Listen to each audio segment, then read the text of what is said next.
Hey everybody, and welcome to Robin's house. Today we're working on one of the cards in my Cards with Robin workshop.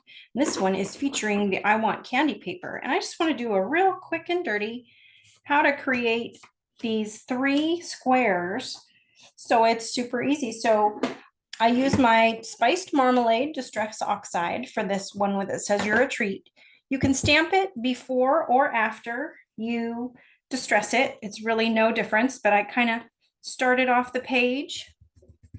You can see this goes pretty fast and easy. I want a little less under here, and then I'm going to go back around and get some darker corners.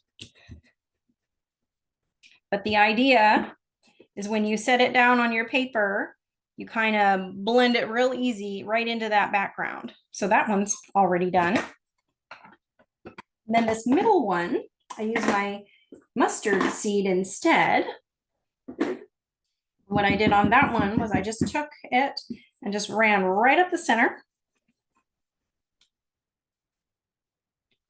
And I kept it kind of light. I'm going to go back to it later after I've done my purple. So I'm using my Royal. So yes, I'm using Distress Oxide and some ink pads.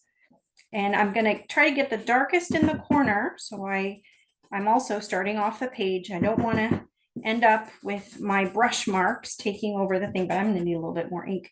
Then I'm going to probably be too much.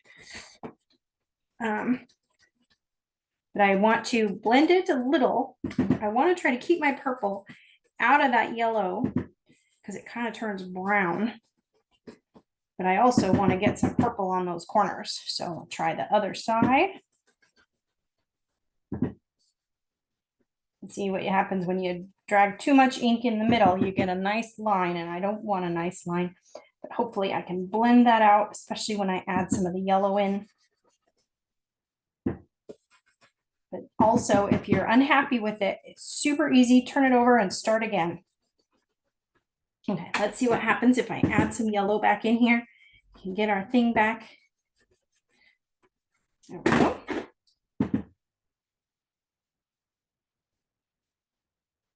Okay, well, this doesn't look nearly so pretty as my one from before did. Part of the fun of doing things live. But half the time, you just keep working at it and it'll get better. So if I can blend in the purple into the air, see, I'm kind of losing my line a little bit. We can get some yellow back in there.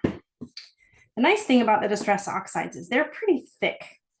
So they can cover up quite a bit of mistakes. And there we go.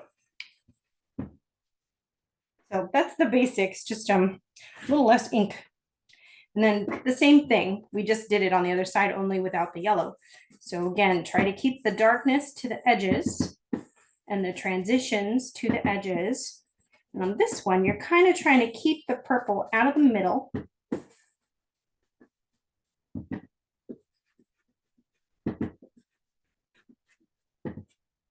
So it's very easy and kind of hard at the same time.